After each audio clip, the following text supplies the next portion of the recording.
The first shot came from nowhere, whistling past Nathaniel Harker's ear before he even heard the rifle's report. By the time the second bullet tore through his shoulder, he'd already thrown himself from his horse and into the scrubby brush beside the dusty Arizona trail. The year was 1866, and the war that had nearly torn the nation apart was over, but no one had told the men still hunting him. Blood seeped through Nathaniel's fingers as he pressed them against the wound, his breathing shallow as he listened for movement. The ambush had come at the worst possible moment just 3 miles outside of Copper Creek, the town he'd fled 4 years earlier. The town where Emma Blackwood still lived, if the rumors were true. That thought gave him pause even as pain lanced through his body. Would she even recognize him now? The war had carved new lines into his face, left scars that told stories he'd rather forget. His once clean-shaven face was now hidden behind a beard streaked with premature gray, his eyes hardened by the things he'd seen and done. A third shot kicked up dust inches from his hiding spot. Nathaniel drew his Colt, thumbing back the hammer. He'd survived Shiloh and Cold Harbor. He wasn't about to die on a nameless trail so close to home. "Give it up, Harker," a voice called from the rocks above. "Colonel Rains sends his regards." The name sent ice through Nathaniel's veins. Colonel Rains had been his commanding officer until Nathaniel had discovered his scheme selling army supplies to civilians while Union soldiers froze and starved. Testifying against a decorated officer had painted a target on his back that followed him even now, a year after the war's end. "I count 3 of you," Nathaniel shouted back, though he had no idea of their actual numbers. "That's hardly sporting odds," a laugh echoed across the canyon. "Dead men don't need sporting odds." Nathaniel calculated his options. His horse had bolted down the trail toward town. His shoulder was bleeding badly, and he couldn't hold off multiple attackers for long. He had just one chance: make a run for the narrow ravine to his left. If he could reach it, he might find a defensible position or even a path to Copper Creek. Drawing a deep breath, Nathaniel fired 3 quick shots toward the voice, then sprinted for the ravine. Bullets kicked up dirt at his heels, but adrenaline carried him forward until he tumbled down into the protective embrace of the rocky gulch. Landing hard on his injured shoulder, he bit back a scream as darkness threatened to overtake him. "He's heading for the ravine," someone shouted. "Cut him off at the pass." Nathaniel forced himself to move, crawling deeper into the shadows of the narrow passage. Blood loss was making him light-headed, but the thought of Emma kept him conscious. Emma with her honey-colored hair and fierce independence. Emma who had begged him not to enlist, who had promised to wait but couldn't possibly have meant it after all this time. The sound of hoofbeats grew distant as his pursuers raced to intercept him at the ravine's far end.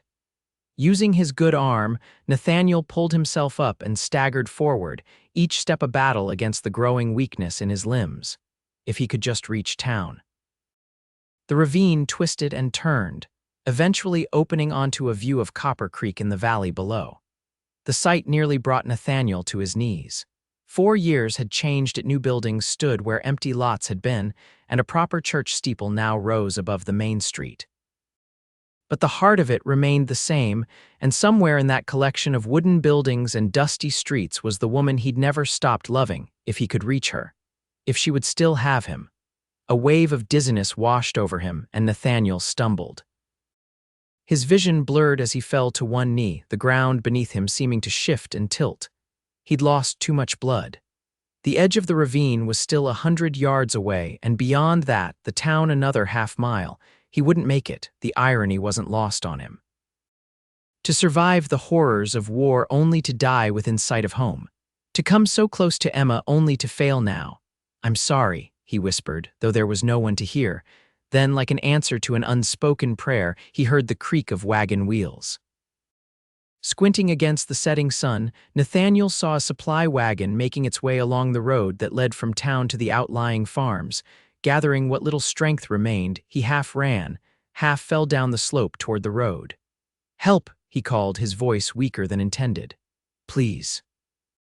The wagon slowed, and a figure stood up, peering in his direction. Nathaniel waved his good arm frantically before his legs finally gave out, sending him crashing to the ground. "Good Lord," a man's voice exclaimed. That's a wounded man. Footsteps approached rapidly, and rough hands turned him over. Nathaniel found himself looking up at a weathered face beneath a wide-brimmed hat. "You're in a bad way, mister," the man said, examining the bullet wound. "Ambush?" "Yes," Nathaniel managed. "Need to get to town." "Town it is, then. Can you stand? I'll help you to the wagon." With the stranger's assistance, Nathaniel struggled to his feet and allowed himself to be half-carried to the wagon. As they approached, he noticed a woman sitting in the driver's seat, her face shadowed by a bonnet. "Margaret, make room," the man called. "We've got a wounded traveler." The woman turned, and Nathaniel felt his heart stop. It wasn't Margaret, it was Emma. For a moment, she simply stared, her expression unreadable. Then recognition dawned in her eyes, followed by disbelief that transformed into something Nathaniel couldn't quite name. "Nate," she whispered, using the name only she had ever called him. "Nathaniel Harker." Then darkness claimed him at last. When Nathaniel woke, it was to the sensation of cool cloth against his forehead and the soft murmur of voices nearby. He kept his eyes closed, allowing his other senses to orient him. The bed beneath him was softer than anything he'd felt in years. The air carried the scent of herbs and soap with undertones of baking bread. He was inside a house, a proper house, not a field hospital or rough camp. "The bullet went clean through," a man's voice was saying. "Lucky for him. I've cleaned and stitched the wound, but he's lost a good deal of blood. He'll need rest, plenty of water, and good food when he wakes." "Thank you, Dr. Hayes," Emma's voice replied, sending a jolt through Nathaniel's heart. "I'll see to it he gets all three." "Emma, you should consider—" "I know what I'm doing," she interrupted, her tone brooking no argument. "Very well, send for me if fever sets in. Otherwise, I'll return tomorrow to check the wound." Footsteps crossed the room, followed by the sound of a door opening and closing. A moment later, a chair scraped across the floor, and Nathaniel sensed someone sitting beside the bed. "I know you're awake," Emma said softly. "You always breathed differently when you were pretending to sleep." Nathaniel opened his eyes, turning his head to find her watching him, her expression guarded. 4 years had added new maturity to her features, but she was still achingly beautiful, perhaps even more so than in his memories. Her honey blonde hair was pulled back in a simple style, framing a face that had haunted his dreams through countless cold nights and bloody days. "Emma," he rasped, his throat dry. Without a word, she lifted a glass of water to his lips, supporting his head as he drank. Her touch was clinical, offering no hint of the warmth they had once shared. "Thank you," he said when she withdrew the glass. "You're welcome." She set the glass on a bedside table. "Dr. Hayes says you'll recover with rest." "Where am I?" "My house, on the edge of town." Her eyes met his, challenging. "The house I bought with my shop earnings 2 years ago." Pride filled her voice, and rightly so. When he'd left, Emma had been working as an assistant in the town's small dressmaking shop, dreaming of one day having her own business. "Your own shop? You did it then?" A flicker of surprise crossed her face, as though she hadn't expected him to remember. "Yes. Blackwood Dressmaking and Millinery, right on Main Street." "I always knew you would," he said softly. Emma stiffened, then stood abruptly. "You should rest. I'll bring you some broth later." "Emma, wait." He reached for her hand, but she stepped back, just beyond his grasp. "Not now, Nathaniel. You nearly died today. Recovery first, conversations later."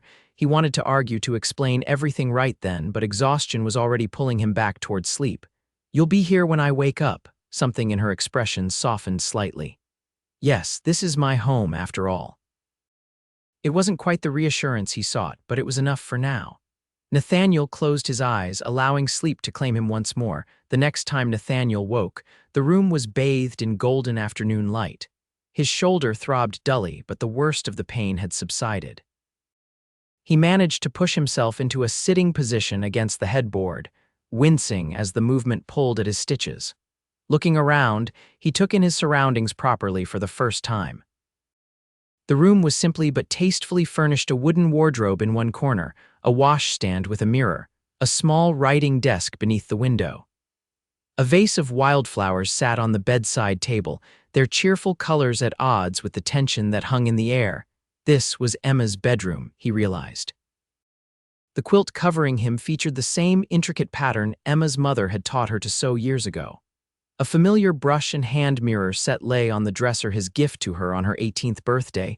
The door opened, and Emma entered carrying a tray. She paused when she saw him sitting up. "You shouldn't strain yourself," she admonished, setting the tray on the desk. "I've had worse," he replied, then immediately regretted his words when her expression hardened. "Yes, I imagine you have." She brought a bowl of fragrant stew to the bedside. "Can you manage, or do you need help?" "I can manage." He accepted the bowl and spoon, careful not to let their fingers touch. "Emma, about what happened, eat first," she interrupted. "You need your strength." Nathaniel nodded, recognizing the stubborn set of her jaw. She wouldn't be drawn into conversation until she was ready. The stew was delicious, rich with beef and vegetables that reminded him of how long it had been since he'd eaten properly. He finished every bite under Emma's watchful eye. "Thank you," he said when done, returning the empty bowl. "It's been a long time since I've tasted cooking that good, Mrs. Tillman from next door brought it over. The whole town's curious about my mysterious wounded guest." Emma's lips curved in a humorless smile. "I haven't told them who you are." "Why not?" she sighed, setting the bowl aside. "Because I don't know who you are anymore, Nathaniel. The man I knew left 4 years ago and never returned, never wrote after the first year, was presumed dead until rumors started circulating last winter that you'd been seen in Denver." "I wrote every month," he countered, confusion furrowing his brow. "For 2 years, Emma."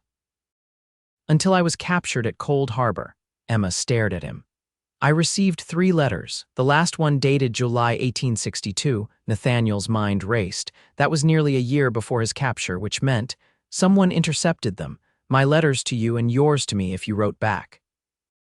"Of course I wrote back." Her composure cracked slightly. "Weekly at first, then monthly when your replies stopped coming. I wrote until the war ended and they published the lists of the dead and missing. Your name wasn't on them, but you still didn't come home." The accusation hung between them, justifiable and painful. "I couldn't," he said finally, "not right away." "Why? The war ended over a year ago." Nathaniel closed his eyes briefly, gathering his thoughts.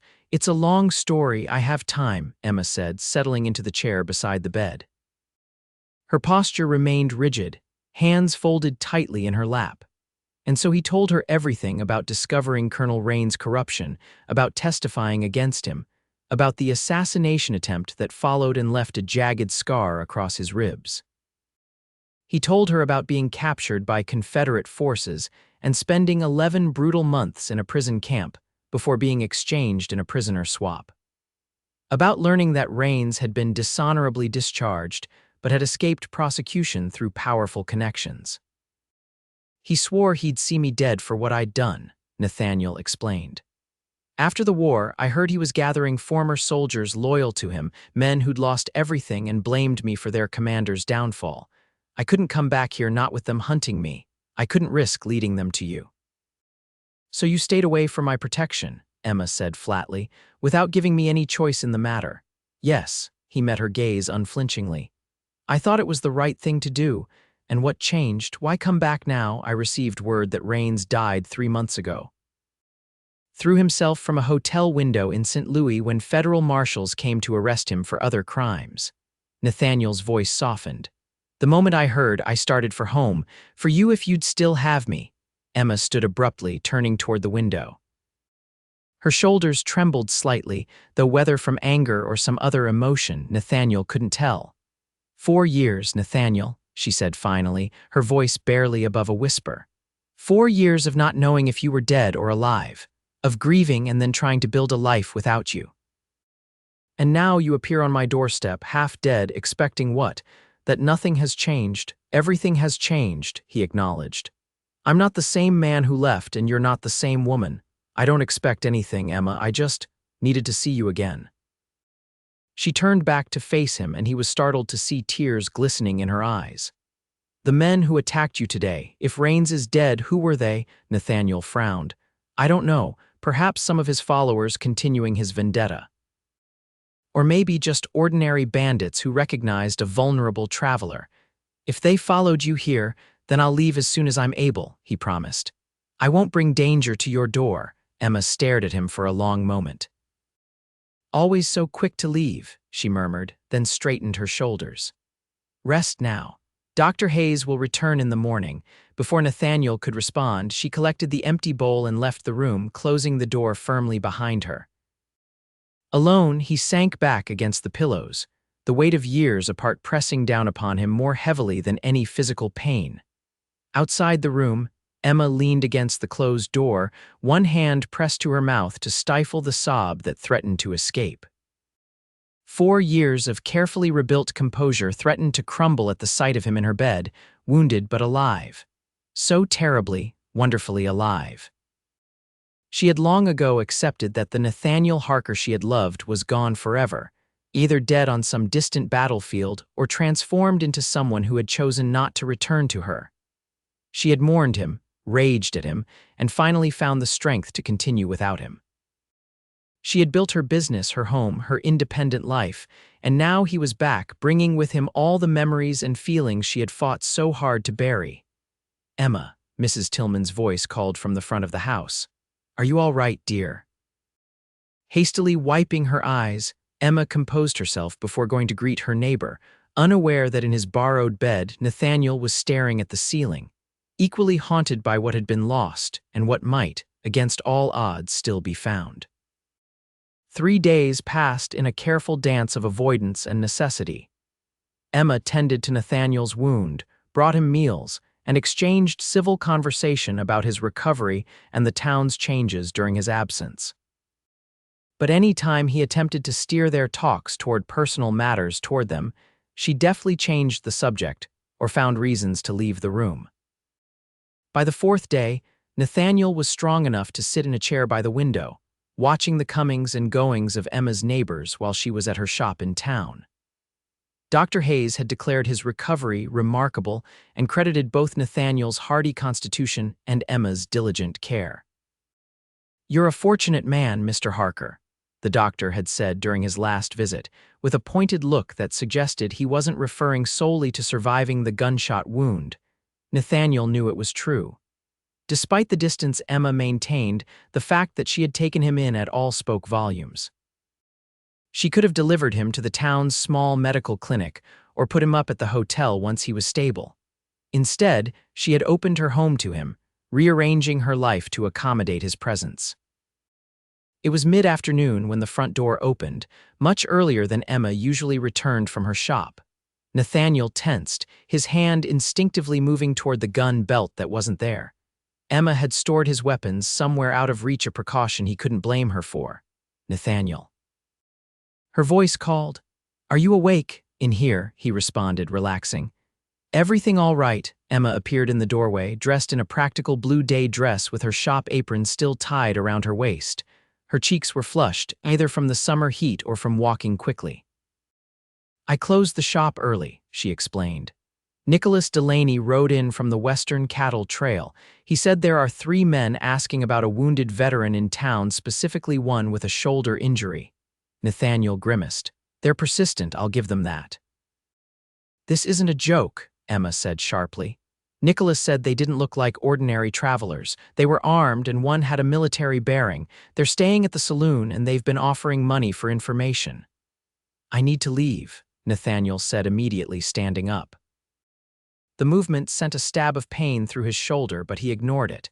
"I can't put you in danger. Don't be ridiculous. You're not fully healed, and leaving now would only make you an easier target." Emma stepped into the room, closing the door behind her. "Besides, no one in town knows you're here except Dr. Hayes, and he won't tell." "Emma, I have a plan," she interrupted, "but I need to know if you trust me." The question caught him off guard. Did he trust her? The woman standing before him was both intimately familiar and a stranger, transformed by years of independence and his own absence. But beneath the changes, he recognized the same determined spirit, the same sharp intelligence that had always drawn him to her. "With my life," he answered honestly. Something flickered in her eyes, surprise, perhaps, or a deeper emotion she wasn't ready to acknowledge. "Good. Then here's what we're going to do." Her plan was both simple and audacious. Rather than hiding Nathaniel or attempting to smuggle him out of town, Emma proposed bringing him into public view, but with a crucial alteration to his appearance and identity. "Mrs. Tillman's late husband was about your size." Emma explained as she unpacked a bundle of clothing she'd brought home. She's been meaning to donate his things and was happy to let me have them when I explained I had a cousin visiting who'd lost his luggage. A cousin? Nathaniel raised an eyebrow. Nathan Black, recently widowed, visiting from Denver to help with some repairs around my property. Emma laid out a respectable dark suit, white shirt, and string tie. You'll shave that beard and we'll slick your hair back. Without the trail dust and frontier look, you'll appear to be exactly what we claim a city-dwelling relative helping his cousin. You think those men won't recognize me? They're looking for a wounded, bearded drifter hiding out somewhere, not a well-dressed businessman walking openly through town with the local dressmaker. Emma hesitated, then added, besides, according to Dr. Hayes, your wound won't be immediately apparent once dressed properly, especially with your arm in a sling that could be attributed to a mundane accident. Nathaniel considered the plan. It was risky, but it had merit. If his pursuers were expecting him to flee or hide, appearing in plain sight as someone else might be the last thing they'd anticipate. It could work, he admitted, but it puts you directly in their path. If they realize who I am while I'm with you, then we'll deal with that together, Emma said firmly. I'm not some helpless girl, Nathaniel. I've managed on my own for years now. The reminder stung, but he nodded. When do we start this charade? Tomorrow morning. We'll walk to my shop together, spend the day there where plenty of people can see us working, and attend church on Sunday. By Monday, everyone in town will have seen my cousin and spread the word. Meanwhile, those men will have found no trace of their wounded fugitive and hopefully move on. And if they don't, Emma's expression hardened, then we'll need a more permanent solution, but first, let's try the simplest approach. After she left to prepare dinner, Nathaniel sat contemplating the clothing she'd provided. The plan required them to present a united front, to spend hours in close proximity playing the roles of affectionate family members. After days of Emma keeping careful distance, the prospect was both appealing and terrifying. More importantly, it would be the first time he'd appeared in Copper Creek since his return, his first opportunity to see how much had truly changed, and whether there might still be a place for him in the town he once called home. That evening, Emma brought her sewing scissors and a basin of warm water to Nathaniel's room. Time to transform you into Nathan Black, she announced, setting the items on the dresser. Nathaniel touched his beard self-consciously. I haven't been clean-shaven since early in the war. All the better, it will change your appearance significantly, she gestured to the chair. Sit. I'll help with the beard first, then you can shave properly. He obeyed, settling into the straight-back chair while Emma draped a towel around his shoulders. The intimacy of the situation wasn't lost on either of them in another life. This might have been a routine moment between husband and wife. In this reality, Emma's touch was cautious as she began carefully trimming away the longer portions of his beard with her scissors. You have more gray than I would have expected, she commented, her breath warm against his cheek as she worked. War ages a man, he replied simply. Emma made a noncommittal sound, continuing her task in silence. As the beard diminished under her skilled hands, Nathaniel's face emerged leaner than before, with new lines at the corners of his eyes and a small scar near his jawline that hadn't been there when he left. When she'd trimmed the beard as short as her scissors would allow, Emma stepped back to examine her work. Something in her expression softened as she looked at him. There you are, she murmured, almost to herself. Their eyes met, and for a breathless moment, the years between them seemed to compress and fade. Then Emma blinked and turned away, busying herself with preparing the shaving soap. You can finish with the razor, she said, her voice deliberately casual. I'll find you something for your hair as well. After she left, Nathaniel studied his half-revealed face in the mirror. The man looking back at him was a stranger, neither the young cowboy who had left Copper Creek nor the hardened soldier he had become. Perhaps this in-between person, not quite Nathaniel Harker, not quite Nathan Black, was who he truly was now. A man attempting to reconcile his past with whatever future might be possible. Carefully, he lathered the remaining stubble and began to shave, revealing more of himself with each stroke of the razor. By the time he finished, the transformation was startling. Without the beard that had hidden his features for so long, he looked both younger and more vulnerable. The scars, one along his jaw and another, fainter line across his forehead, stood out more prominently against his clean-shaven skin. Emmer returned with a small jar of hair pomade just as he was patting his face dry. She stopped in the doorway, her expression unreadable as she took in his appearance. "Well," he asked, suddenly self-conscious, "will it fool them?" "Yes," she said after a moment. "You look different, good different or bad different." A ghost of a smile touched her lips. "Just different, Nathaniel, like someone I used to know, but not quite." The assessment was fair, painfully so. He accepted the pomade from her and turned back to the mirror, slicking his hair back in the fashion of an Eastern businessman rather than letting it fall naturally as he had for years. "How's that?" he asked when finished. Emma studied him critically. "With the right clothes and a confident manner, you'll pass for Nathan Black easily enough. We should practice our story tonight, make sure we have the details straight in case anyone questions us." They spent the evening at Emma's kitchen table, creating a detailed history for Nathan Black, Denver businessman, widowed 2 years prior, no children, moderately successful in real estate investments. They established that his accident had occurred when he fell from a horse while traveling to visit Emma, and decided he would stay in Copper Creek for at least 2 weeks, possibly longer if his business interests allowed. "And how are we related, exactly?"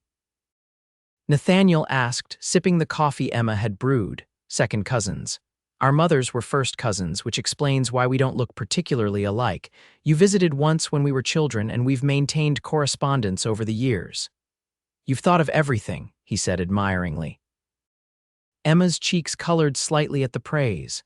"I've always been good at creating stories. Remember how I used to tell tales for the younger children at picnics?" "I remember," Nathaniel said softly. "You had them spellbound with your adventures of pirates and hidden treasure." A moment of shared memory hung between them, warm and fragile. Then Emma stood, gathering their empty cups. "You should rest. Tomorrow will be a long day." "Emma," he called as she turned to leave, "thank you for helping me, for taking me in. I know you had no obligation to do either." She paused, her back to him. "Get some sleep, Nathaniel. We leave at 7. As promised, they set out the next morning with Nathaniel now transformed into Nathan Black, dressed in the borrowed suit, his injured arm supported by a neat sling that Emma had fashioned. They walked side by side down Copper Creek's main street, Emma occasionally pointing out changes to the town as if showing a visitor around. "The general store expanded last year," she explained for the benefit of anyone who might be listening. "And that's the new schoolhouse built after the old one burned down in '64. Nathaniel nodded appropriately, playing his part while scanning their surroundings with carefully concealed vigilance. He noted several curious glances from townspeople, but they seemed more interested in Emma's companion than suspicious of him. They reached Emma's shop, a tidy storefront with Blackwood dressmaking and millinery painted in elegant script across the window. Inside, mannequins displayed finished dresses while fabric bolts were arranged by color and texture along one wall. A counter ran along the back, behind which lay a workroom visible through an open doorway.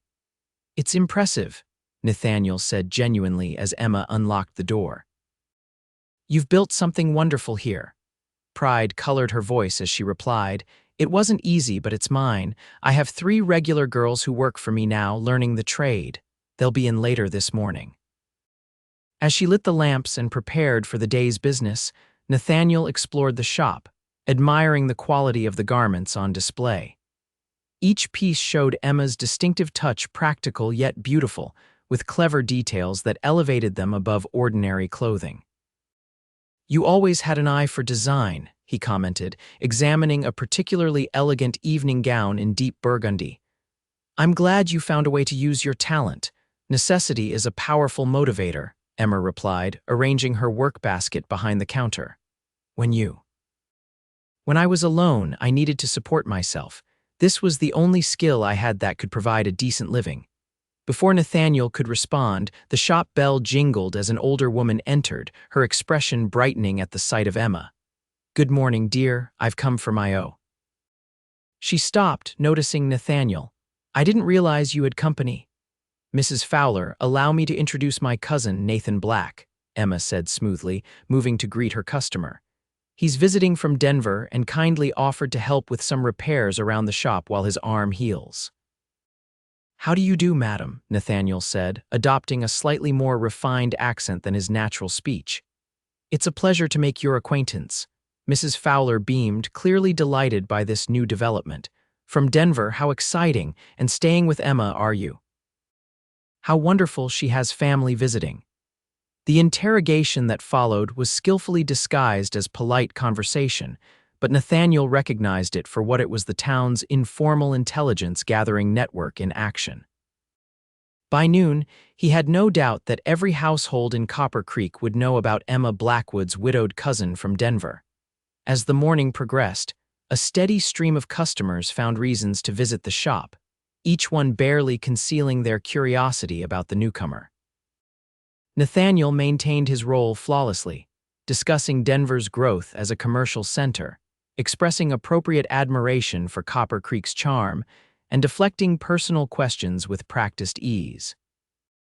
Emma, for her part, seemed to relax as the day wore on, her initial stiffness giving way to a more natural interaction. By the time her assistants arrived, 3 young women who regarded Nathaniel with undisguised interest. They had established a comfortable rhythm that made their supposed family connection believable.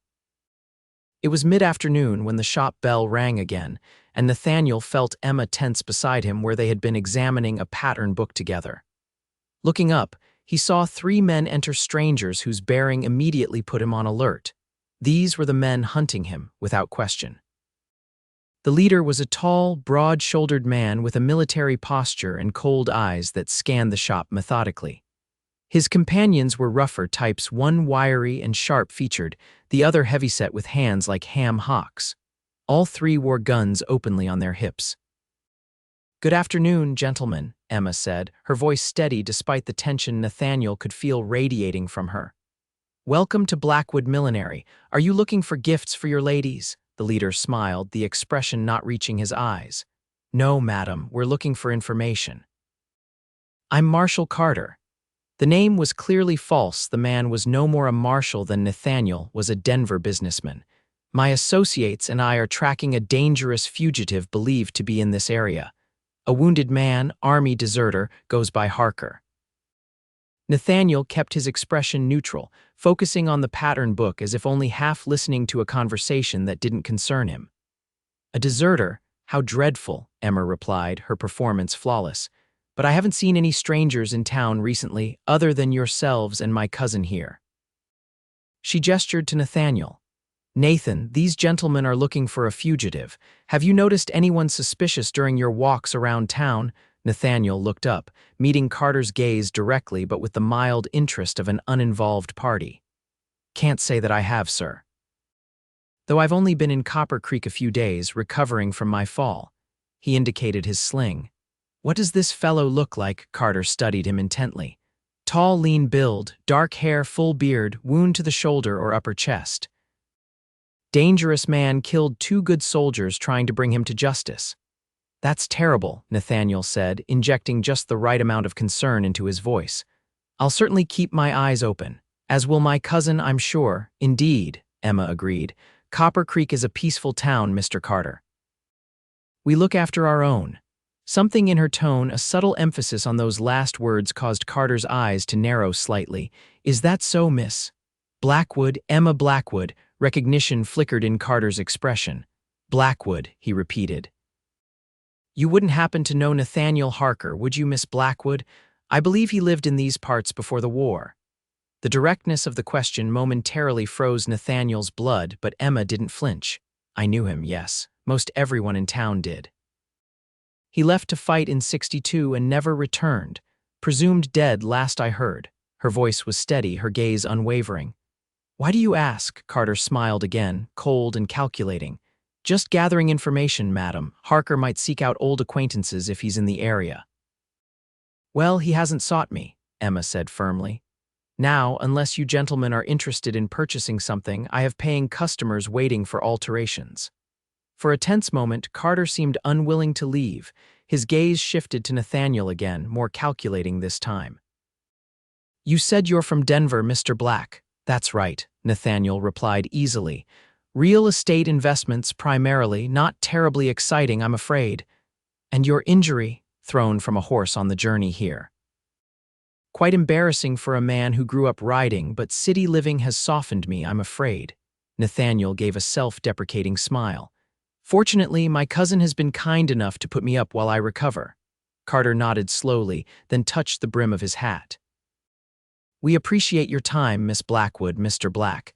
If you do see or hear anything about Harker, we're staying at the Empire Hotel. There's a reward for information leading to his capture." "We'll keep that in mind," Emma said coolly. After the men left, the shop remained silent for several long moments. One of Emma's assistants, a girl barely 18, whispered, "Were those really marshals, Miss Blackwood?" "No, Jenny, they were not," Emma replied, her composed facade finally showing cracks as she gripped the edge of the counter. "And I want all of you to stay far away from them, understood?" The girls nodded solemnly, exchanging worried glances. "Why don't you take an early break?" Emma suggested, forcing a smile. "Go get something from the bakery. My cousin and I need to discuss some business matters." Once they were alone, Emma pulled Nathaniel into the back workroom, closing the door behind them. "They know," she said, her voice low and urgent.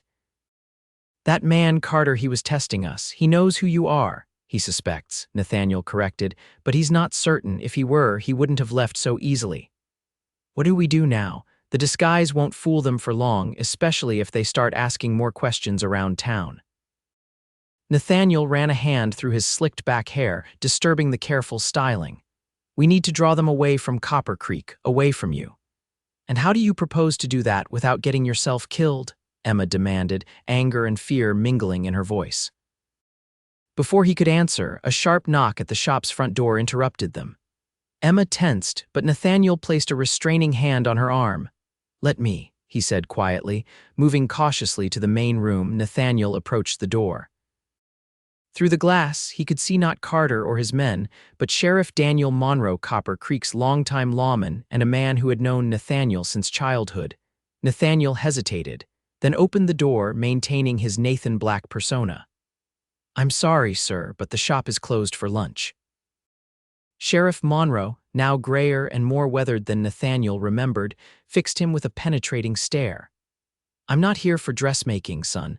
I'm here because 3 armed men claiming to be federal marshals are asking questions all over town about a fugitive named Harker."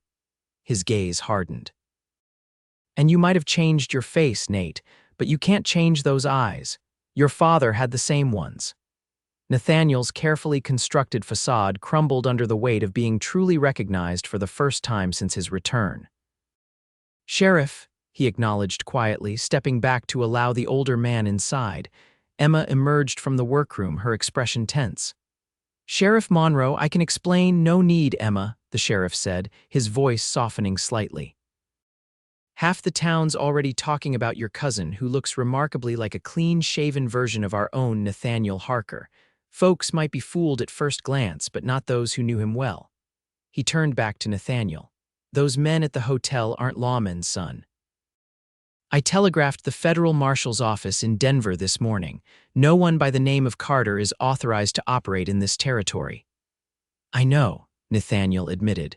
"They're working for or were working for a former Union colonel with a grudge. I testified against him during the war."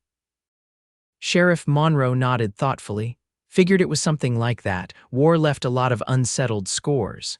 He adjusted his gun belt. "Here's how this is going to play out. You two are coming with me to my office where it's secure. Then we're going to have a long talk about how to handle these men without turning Copper Creek into a battleground." As they prepared to leave through the shop's back entrance, Nathaniel caught Emma's eye. The fear in her expression had been joined by something else, resolve, and perhaps a flicker of the trust they had once shared so easily. Whatever came next, they would face it together, not as they had once been, but as they were now. It was a beginning, at least, and more than Nathaniel had dared hope for when he first set out for home. Sheriff Monroe's office was a solid brick building at the end of Main Street, housing both the jail with its 2 cells and the sheriff's modest living quarters in the back. He ushered Emma and Nathaniel inside, locking the door behind them and pulling the shades for privacy. "Now then," he said, settling behind his desk while motioning for them to take the chairs opposite. "Let's start with the truth, Nathaniel, all of it." For the next hour, Nathaniel explained everything: his testimony against Colonel Rains, the years spent looking over his shoulder, and his return to Copper Creek after news of Rains' death. The sheriff listened without interruption, occasionally making notes or nodding in understanding. "And these men today," he said when Nathaniel finished.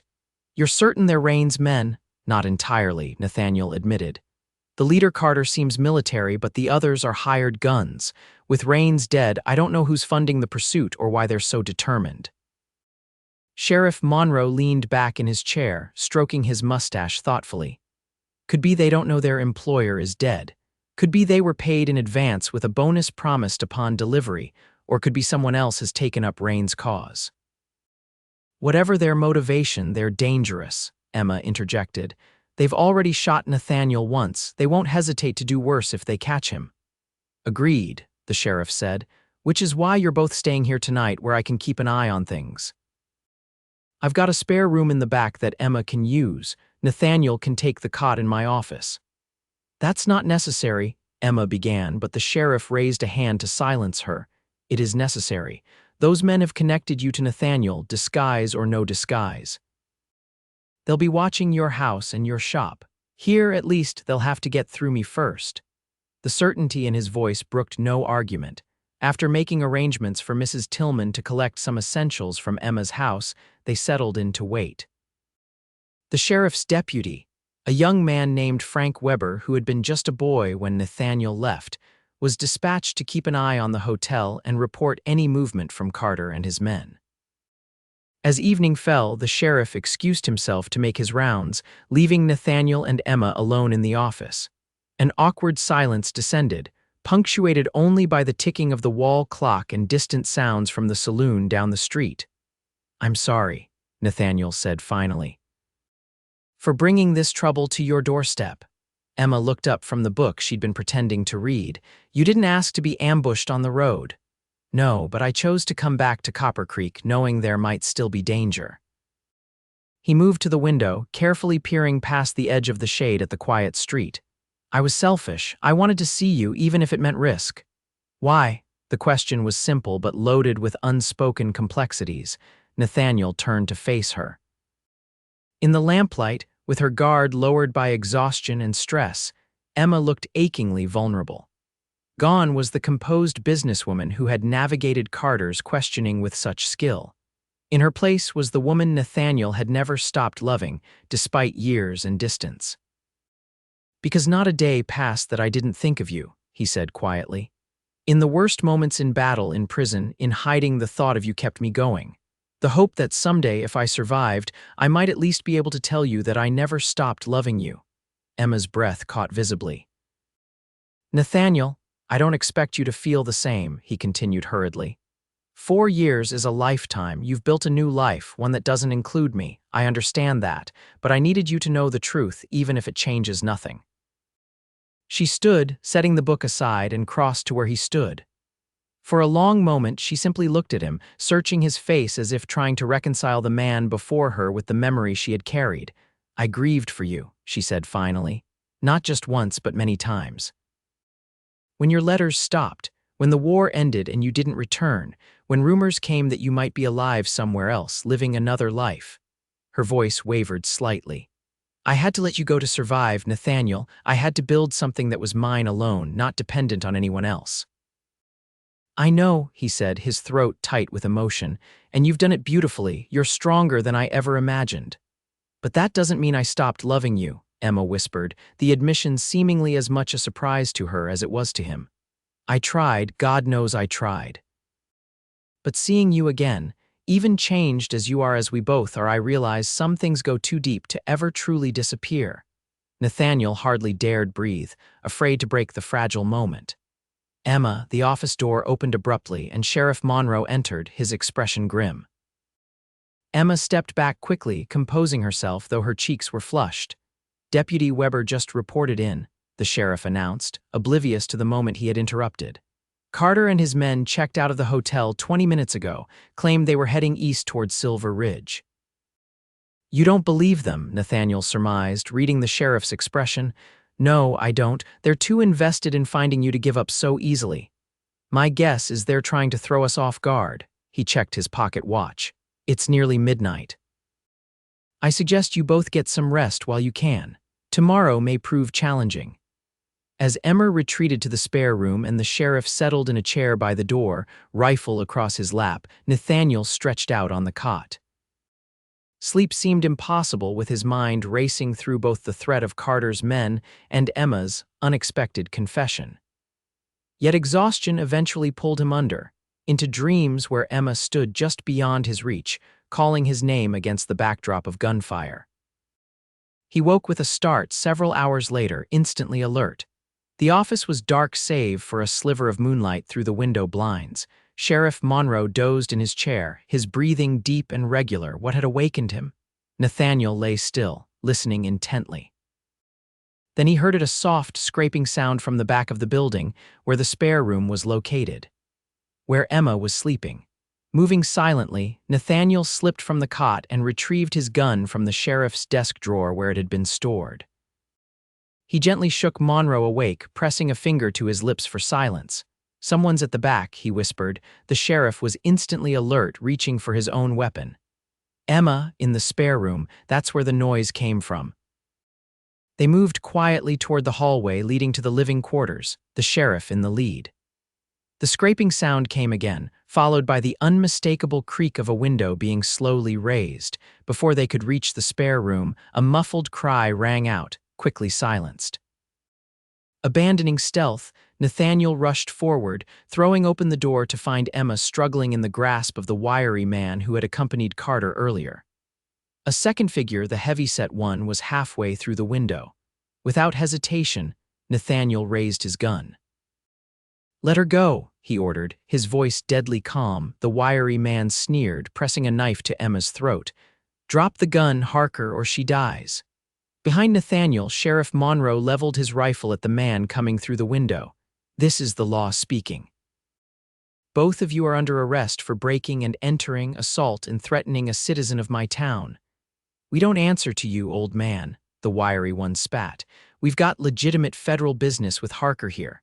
"You're no more federal agents than I am the president," Monroe replied.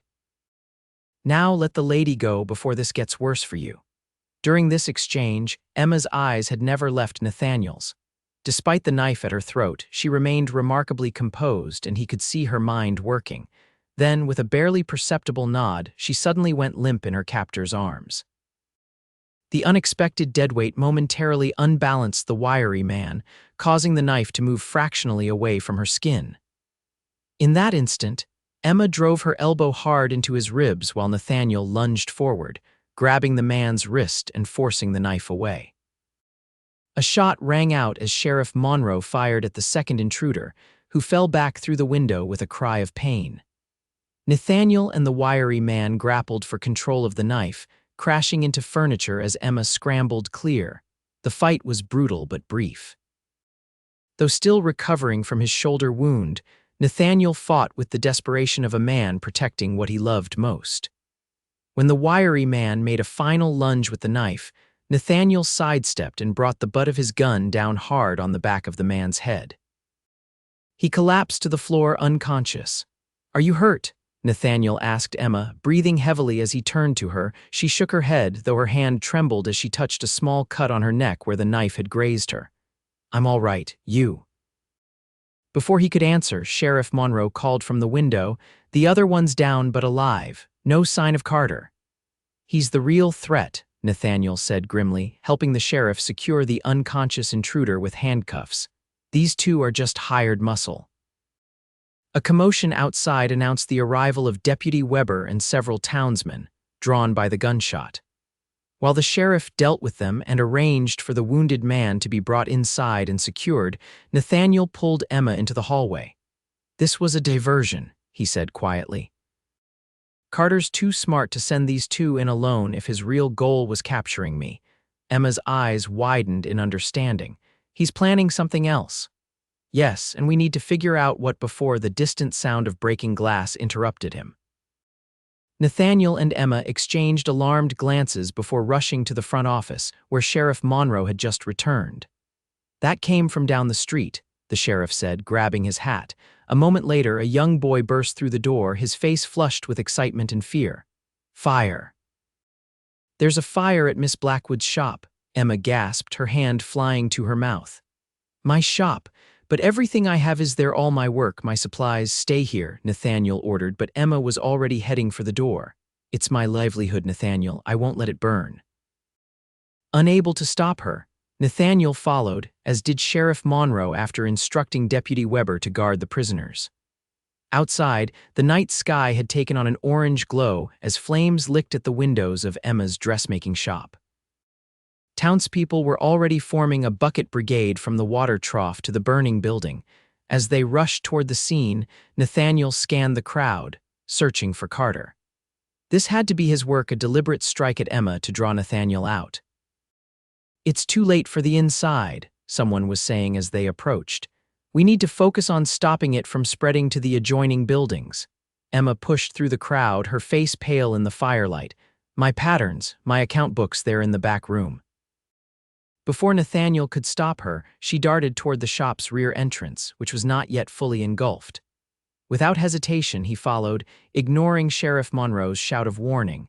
The back room was filled with smoke, but not yet ablaze.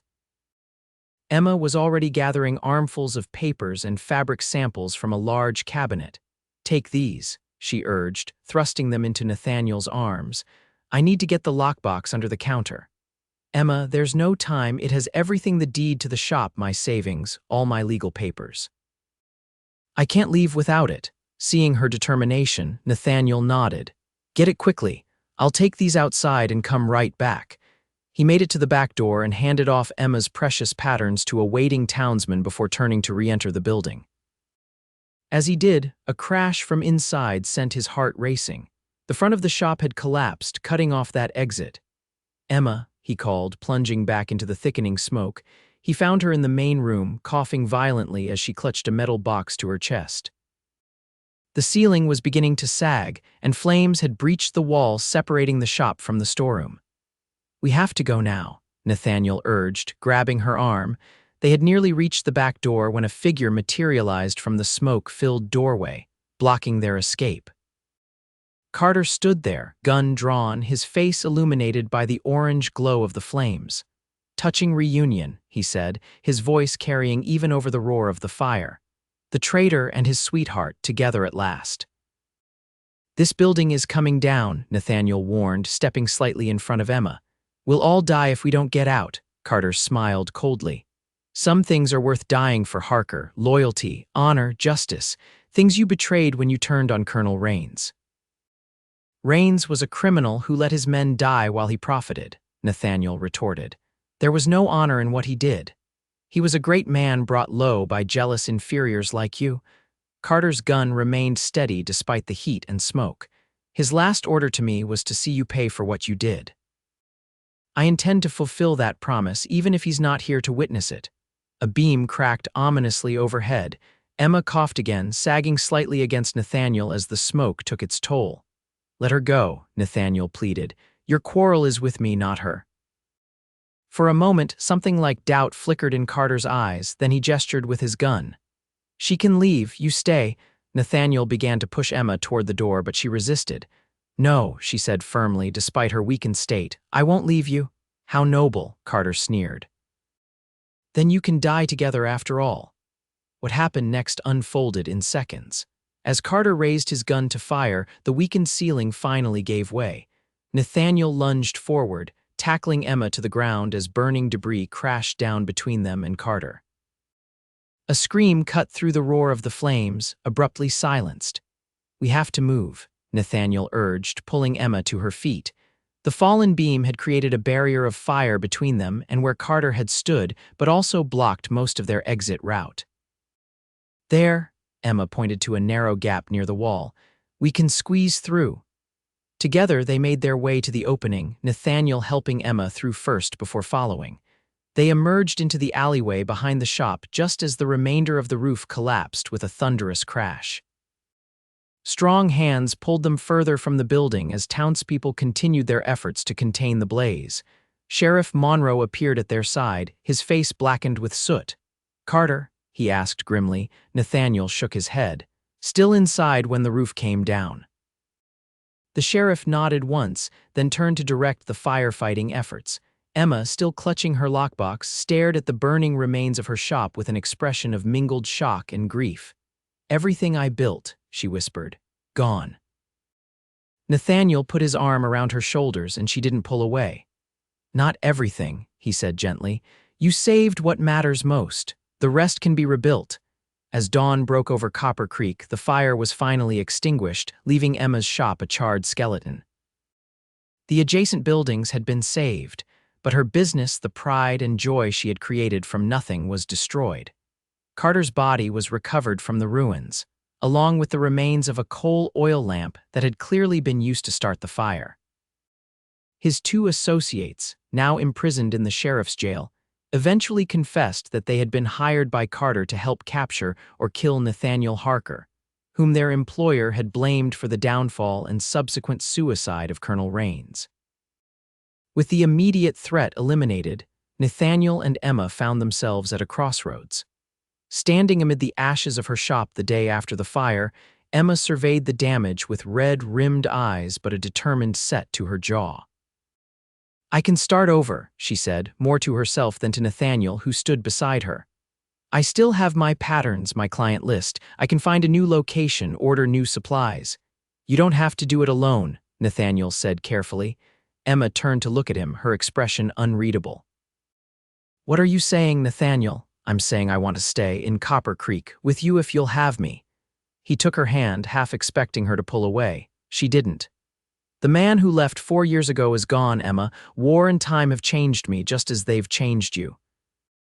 But my feelings for you have remained constant through it all." "And what would you do here?" she asked, practical even in this moment. "The ranch your father left you was sold for taxes years ago. Sheriff Monroe mentioned he's been looking for a deputy who can take over when he retires. Someone who knows the territory but has experience beyond it." Nathaniel smiled slightly. "Apparently my adventurous years qualify me for the position." Emma was quiet for a long moment, her gaze returning to the ruins of her shop. "We would have to start from the beginning, Nathaniel. Not just pick up where we left off 4 years ago. Too much has happened. I'm not the same girl who waved goodbye as you rode away to war." "I know," he said softly. "I'm asking for a chance to know the woman you've become. To see if what we feel for each other now is strong enough to build something new." She turned back to him, and for the first time since his return, Nathaniel saw a genuine smile light her eyes. "I'd like that," she said simply. 2 months later, Emma Blackwood reopened her dressmaking business in a new location on Copper Creek's Main Street. The shop was smaller than her previous establishment, but with a better location and improved layout. A discreet sign in the window advertised Blackwood and Harker, fine apparel and alterations. Nathaniel, now officially Deputy Harker, had discovered an unexpected talent for bookkeeping during Emma's rebuilding efforts. His suggestion to expand her business to include men's tailoring had proved profitable, attracting customers who previously would never have entered a women's dressmaking shop. They worked well together, their individual strengths complementing each other in business as in life. In the evenings, they would walk together through town, sometimes stopping to visit with neighbors or share a meal at the hotel restaurant. The townspeople, who had initially buzzed with gossip about Nathaniel's return and the dramatic events that followed, gradually accepted their renewed relationship. On a crisp October evening, 6 months after Nathaniel's return to Copper Creek, he and Emma stood on the porch of her small house, their house now, since his official move from the room above the sheriff's office 2 months prior. The setting sun painted the distant mountains in shades of gold and purple, a sight that never failed to remind Nathaniel how fortunate he was to have found his way home. "I had a letter from Jenny today," Emma said, referring to one of her former assistants who had moved to Denver to work in a larger establishment. She's doing well there. Says the latest fashions from New York are all anyone can talk about. Do you ever regret not going to a bigger city? Nathaniel asked, his arm around her waist. You could have had a much larger business in Denver or even San Francisco. Emma shook her head, leaning into his embrace. No, Copper Creek is home. It always has been. She turned to face him, her expression serious. Even during the darkest times when I thought you were never coming back, I couldn't bring myself to leave. Something kept me here. Waiting for me? He asked, only half joking. Perhaps, she admitted with a small smile. Or perhaps just waiting to become the person I needed to be when you did return. Nathaniel touched her cheek gently, still sometimes unable to believe that they had found their way back to each other. I love the person you've become, Emma Blackwood. Your strength, your determination, your forgiveness, especially your forgiveness. And I love you, Nathaniel Harker, scars and all. She reached up to trace the line along his jaw, a gesture that had become familiar and cherished. They're part of your story now, part of our story. As the last rays of sunlight faded from the sky, Nathaniel drew Emma closer and kissed her with all the tenderness and passion that had survived war, separation, and return. Their journey had been longer and more painful than either could have imagined when they parted 4 years earlier, but it had led them here to a love deeper and more resilient than what they had shared before. The young cowboy who rode away to war and the girl who waved goodbye were gone. In their place stood a man and woman who had found each other again across the gulf of years and experience, scarred but stronger, separate, but now choosing to be together. As stars began to appear in the darkening sky, Nathaniel reached into his pocket and withdrew a small velvet box, a purchase made that morning from the jeweler down the street, with the blessing of Sheriff Monroe and half the town watching through the shop window. Emma, he said softly, I know we agreed to start anew, not to simply resume what we had before. And so I'm asking, not as the boy who left, but as the man who returned, will you marry me? He opened the box to reveal a ring with a single perfect diamond set in gold, not ostentatious, but elegant in its simplicity. Like Emma herself, her eyes glistened in the fading light as she looked from the ring to his face. Yes, she whispered, with all my heart, yes. As he slipped the ring onto her finger, Nathaniel knew that some journeys, no matter how difficult, led exactly where they were meant to. His had led him home not to the Copper Creek of his youth, but to Emma, who was home in the truest sense of the word. The war had left its scars, visible and invisible, on both of them. But standing together on the porch of the house they now shared, those scars seemed less like wounds and more like proof that what they had survived had only made them stronger. Together. Spring arrived in Copper Creek with a riot of wildflowers and the promise of new beginnings. Emma and Nathaniel's wedding was held on the first truly warm day of May, with the entire town turning out to celebrate. Sheriff Monroe gave the bride away, and Nathaniel stood tall and proud in a new suit tailored in their shop, his deputy's badge polished to a shine. As Emma walked toward him in a gown of ivory, silk her own design and creation, Nathaniel felt a sense of completion that had eluded him since the day he'd ridden away to war. The journey back had been long and fraught with danger, but standing here, watching the woman he loved come to join her life with his, he knew every step had been worth taking. They exchanged vows beneath an arch of spring blossoms, their words simple but profound. Promises to honor the past without being bound by it, to build a future together that acknowledged their individual strengths, to love each other through whatever challenges lay ahead. You may kiss your bride, the minister announced, and as Nathaniel drew Emma into his arms, the cheers of their friends and neighbors washed over them like a blessing. The celebration that followed lasted well into the evening, with music and dancing in the town square. As darkness fell, lanterns were lit, casting a warm glow over the festivities. Nathaniel and Emma moved among their guests, accepting congratulations and well wishes from people who had witnessed both their parting and their reunion. Never thought I'd see the day, Sheriff Monroe said, clapping Nathaniel on the shoulder. When you rode back into town half dead, I figured you'd either be buried here or move on once you were healed. Never imagined you'd be my deputy and a married man within the year. Life has a way of surprising us, Nathaniel replied, his gaze finding Emma across the square where she was speaking with Mrs. Tillman. That it does, son, that it does. The sheriff raised his glass in a private toast. To second chances. To second chances, Nathaniel echoed, feeling the truth of those words deep in his soul. Later, as the celebration wound down and they prepared to leave for the small cabin Nathaniel had purchased and renovated as a wedding gift a place of their own. Separate from the memories contained in Emma's house, he found his bride standing alone, gazing up at the star-filled sky. Happy. He asked, slipping his arms around her waist from behind. Emma leaned back against him, her hands covering his. More than I ever thought possible, she admitted. There were days, Nathaniel, when I believed I would never feel happiness again. When I convinced myself that building my business and my independence was enough. And now, she turned in his arms to face him, her eyes reflecting the starlight. Now I understand that true happiness isn't found in what we build alone, but in what we choose to build together. She touched his face, tracing the scar along his jaw that had become dear to her. I'm grateful for every moment that led us here, even the painful ones. They made us who we are. Nathaniel kissed her then, beneath the vast western sky, with all the tenderness and passion of a man who had traversed darkness to find light. A man who had returned from war bearing scars both visible and hidden, only to discover that the greatest healing came not from time, but from love freely given and received. As they rode toward their new home, the future stretched before them, not perfect or without challenges, but theirs to face together. And in that moment, with Emma's arms around his waist and her cheek pressed against his back, Nathaniel Harker knew with absolute certainty that he had finally, truly come home. In the years that followed, Copper Creek prospered and grew, as did the partnership between Nathaniel and Emma.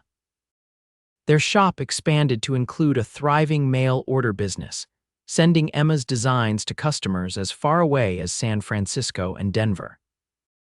Nathaniel eventually succeeded Sheriff Monroe, bringing his wartime experience and natural sense of justice to the role of keeping peace in an increasingly complex frontier town. Their first child, a daughter named Sarah after Emma's mother, arrived 2 years after their wedding, a bright-eyed, determined little girl who inherited her mother's creativity and her father's quiet strength. She was joined 3 years later by Michael, a boy whose gentle spirit and curious mind endeared him to everyone in town. Through the ordinary triumphs and sorrows of life, the expansion of their business, the passing of old friends, the arrival of new neighbors, Nathaniel and Emma built the life they had once only dreamed about. Their love, tested by separation and forged in reunion, became the foundation upon which everything else rested.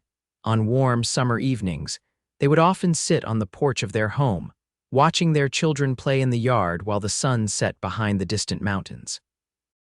Sometimes Nathaniel would grow quiet, his mind drawn back to memories of the war and its aftermath. In those moments, Emma would simply take his hand, her presence a reminder that he had found his way home from those dark places. Do you ever regret it? She asked him once, on the 10th anniversary of his return to Copper Creek. Leaving to fight in the war, Nathaniel considered the question carefully, as was his way. I regret the pain it caused us both, he said finally. But I can't regret the man it made me, or the appreciation it gave me for what truly matters. He squeezed her hand gently. If I hadn't left, I might never have understood how precious this life with you is. Emma smiled, the years having added character rather than diminished her beauty. Then I suppose, in a strange way, we should be grateful for the separation. It taught us both what we were capable of surviving. And what was worth fighting to return to, Nathaniel added, drawing her close. As twilight deepened into night, they remained on the porch, listening to the familiar sounds of Copper Creek settling down for the evening. Their children slept peacefully inside, their business was thriving, and the town they both loved continued to grow and change around them. The scars remained Nathaniel's on his body, both of theirs on their hearts. But time and love had transformed them from wounds into marks of honor, testaments to what they had endured and overcome. Together, They had built something stronger than what existed before their separation, a love tempered by adversity and deepened by understanding. And in that quiet moment, with Emma's head resting against his shoulder and the western stars blazing overhead, Nathaniel knew that this woman, these children, this life was what he had been fighting for all along, even when he didn't know it. This was the true victory, the peace he had sought through all the long years of war and wandering. The cowboy had indeed come back from war with scars and found the woman who had loved him before them all. But more importantly, he had found his way home to the person he was meant to become and to the love that had been waiting for him all along.